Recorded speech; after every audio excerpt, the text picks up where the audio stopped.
자, 미국 증시의 분위기를 생생하게 전해드리겠습니다. 이항용의 월가이드 시간이고요. MTN 이항용 전문위원 함께하겠습니다. 어서 오세요. 네, 안녕하세요. 네, 안녕하세요. 자, CPI 지표 발표를 앞두고 시장에 반등을 했는데 이게 어떤 의미가 있을까요? 특별한 의미는 아직 없다고 봐야 되겠죠. 다만 이제 메인 이벤트가 바로 하루 앞으로 다가온 거 아닙니까? 네. 우리 씨가 오늘 밤에 발표할 텐데요. 이때 도대체 CPI가 어떻게 발표될 건지가 나면 일단 거의 결정이 날 것 같고요. 물론 내일 새벽도 더 중요하죠. FOMC도 중요하겠지만 오늘의 그 소비자 물가의 어떤 상승률을 보면 어느 정도 방향성 가늠하지 않을까. 저는 생각하고 있고요. 잠시 후에 좀 말씀드리겠고요. 네. 오늘 있었던 일 보면 3대 주주가 모처럼 1% 이상씩 모두 반등했습니다. 대부분의 섹터가 모두 이제 반등할 수 있었고요. 다만 이제 10년물 금리 소폭 좀 반등하는 모습으로 오늘 보였고요. 미국 달러는 보합권에서 오늘 마감할 수 있었습니다. 한편 유가는 최근 들어서 조금 71달러 뭐 하면서 70달러 이하로 갈 수 있을 그런 분위기도 있었는데요. 오늘은 살포시 오늘 좀 반등을 하면서 73달러에 오늘 일단은 마감한 모습입니다. 알겠습니다. 자, 이제 종목별로 살펴볼 텐데 방금 전에 업종별로 봤을 때에도 그 이미 소비재 쪽의 업종이 좀 별로 안 좋았더라고요. 특별한 이유가 있었을까요? 이미 소비재는 우리 시청자분들이 아신 제일 선호하는 바로 자동차 그죠? 테슬라가 여기에 네. 들어가 있는데요. 오늘 테슬라가 또 허무하게 떨어졌습니다. 테슬라가 6% 이상 오늘 급락하면서 또 최저가를 기록했는데요. 테슬라에 대한 소위 소비자 선호도 조사가 하는 곳에서 나왔습니다. 유고브라는 곳입니다. 영국의 마케팅 리서치 회사가 되겠고요. 2016년부터 분기별로 물론 모든 것을 다 하는데요. 테슬라는 2016년 봄부터 분기별로 계속 선호도 조사를 했는데 11월에 조사한 거 이제 발표가 났습니다. 그래서 오늘 월스트리트 저널이나 마켓워치 그리고 이런 자동차 전문지에서 전부 다 인용을 했는데요.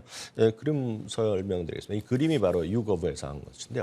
테슬라에 대한 선호도입니다. 선호도를 그냥 단순하게 보시면 좋아하는 사람이 있고요. 싫어하는 사람이 있을 거 아닙니까? 한국말로 제가 편하게 말씀하면 그게 차이입니다. 그래서 기본적으로 여태까지 계속 플러스가 유지됐는데 저희 보시면 올해 중반 넘어간 하반기로 보면서 지금 엇비슷하더니 지금 11월로 지금 마이너스가 떨어진 겁니다. 네네. 그래서 쉽게 얘기해서 좋아하는 사람보다 테슬라 싫다는 사람들 더 늘어났다라고 일단 보셔야 되겠습니다.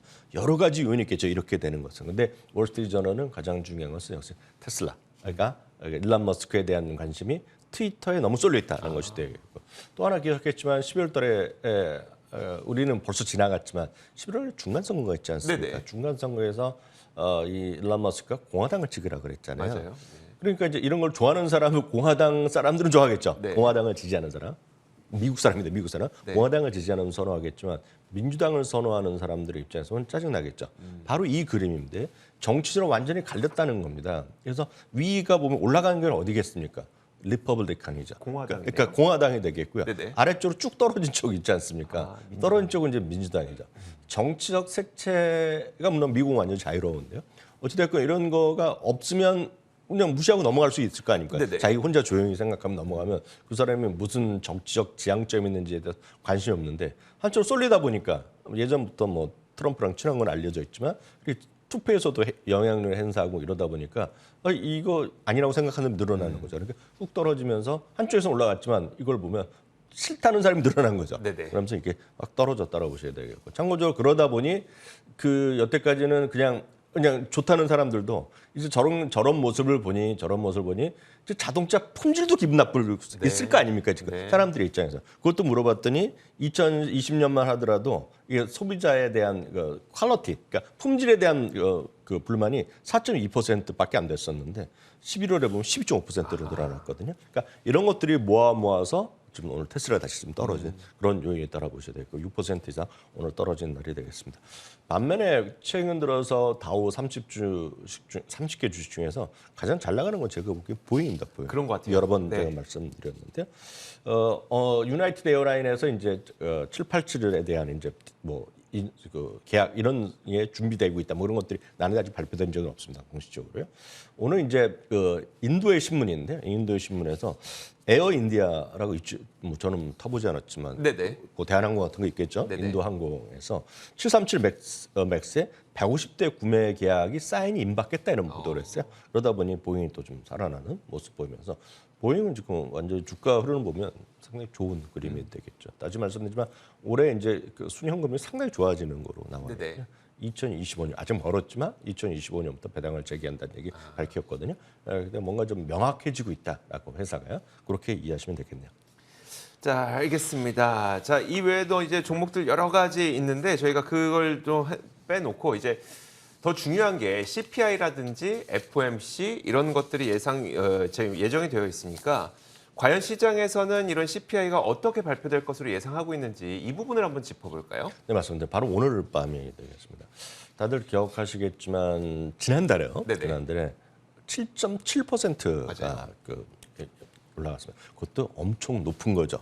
올 초에요. 7% 넘었을 때 주가 좀 폭락했었습니다. 그렇지만 지난번엔 7.11이라는 숫자에 상당히 환호했었고요. 주가 아주 급등했고 금리가 또 급락했던 것이 바로 그날이 되겠는데요. 이번에 일단 예상치부터 컨센서스부터 확인드리면 이건 마켓워치 기준이 되겠는데요. 전년 동기 대비 CPI는 7.3%가 올라갈 거로 지금 예상되고 있습니다. 컨센서스라고 다시 확인드립니다. 지난달에 7.7%였기 때문에 항상 보면 미국은 절대 수치도 중요하지만 주식도 마찬가지지만 컨센서스거든요. 그러니까 7.3이나 뭐 7.4, 7.5 이렇게 나오면 주가에 큰 관심은 없을 것 같습니다. 좋지는 않을 것 같고요. 혹시라도 7.6, 7 정도까지 지난달과 비슷하게 나면 주가는 뭐 크게 내릴 가능성을 우리가 배제할 수는 없다라고 보셔야 되겠습니다. 코어 CPI입니다. 근원 CPI입니다. 근원 CPI는 다들 아시잖아요. 휘발유랑 먹거리를 제외한 건데요.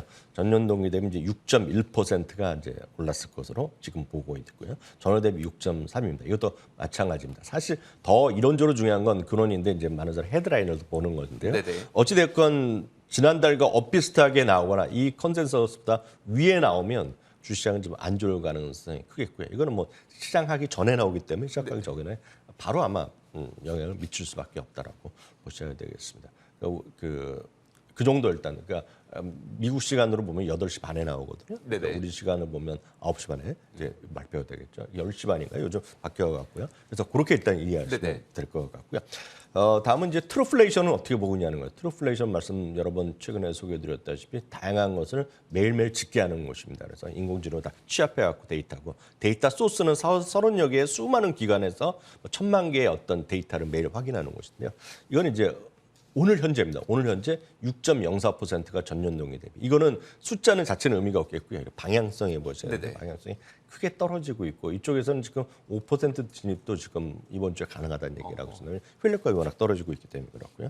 올해 있었던 일을 보겠습니다. 올해 11번이 있었지 않습니까? 1월부터 11월까지 11번 중에 4번이 상승하고 하락이 7번 했는데 그나마 최근 2번은 이제 많이 올랐죠. 그래서 그런 것들에 대한 기대감이 있겠고요. 결국 핵심은 이거 아니겠습니까? 결국은 얼마나 높이 올라가느냐. 그리고 얼마나 오랫동안 금리를 올리겠느냐 이런 것이 핵심이 되겠는데요. 1990년 이후 기준금리의 상승폭 및 상승 기간을 정리해 보면 지금 보면 압도적으로 속도가 빨리 올라간 건 사실이에요. 압도적으로 빨리 올라간 건 사실이 되겠고요. 그리고 기간도 상당히 짧게 올라갔기 때문에 저 얼추 다 왔다는 얘기를 하고 있습니다. 그래서 내일 가장 중요한 거가 이제 모레 나올 텐데요. 점도표라고 나옵니다. 점도표는 연준에 참여하는 인원들이 올해 말, 이제 내년 말, 후년 말까지 나오겠죠. 그래서 어느 정도의 목표치를 기준금리 갈 수 있냐는 것을 정하는 것인데요. 지금 월가의 지금 컨센서스는 이번에 50bp 하고요.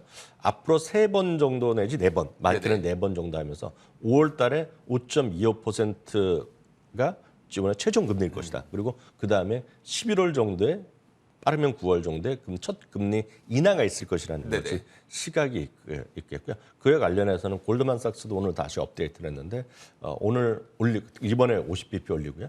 다음에 2월, 3월, 5월 25bp씩 3번 올리고 끝나지 않겠느냐라는 시각이 있다라는 것 좀 보셔야 되겠고요.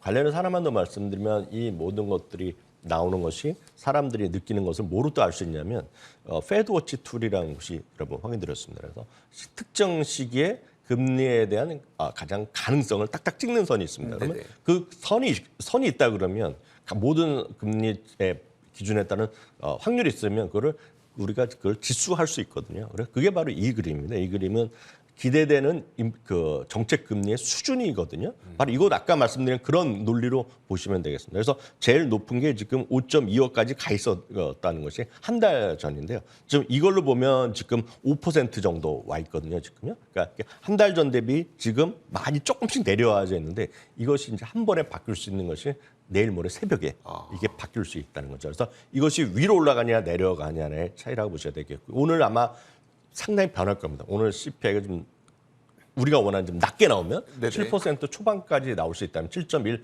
7.2 나오면 주가는 상당히 레벨을 할 수도 있을 겁니다. 그래서 여하튼 중요한 것은 변동성이 엄청 커질 수밖에 없다. 오늘과 내일. 특히 오늘 제가 봤을 때 변동성이 아주 커질 수 있다고 네네. 보고 있습니다. 네. 알겠습니다. 자, 오늘 밤 CPI 그리고 내일은 FOMC 두 개의 연달아 큰 이벤트가 있기 때문에 자, 변동성 좀 주의하셔야 될 것 같습니다. 이렇게 지난밤 사이 미국 시장의 분위기를 생생하게 정리해드렸습니다. 이항영의 월가이드 시간이었고요. MTN 이항영 전문위원과 함께했습니다. 고맙습니다. 자, 저희 굿모닝 글로벌 여기서 마치겠습니다. 이어지는 출발 성공 투자 통해서 국내 시장 대응 전략 잘 세우시고요. 저희는 내일 같은 시간에 찾아오겠습니다. 함께해 주신 여러분 고맙습니다.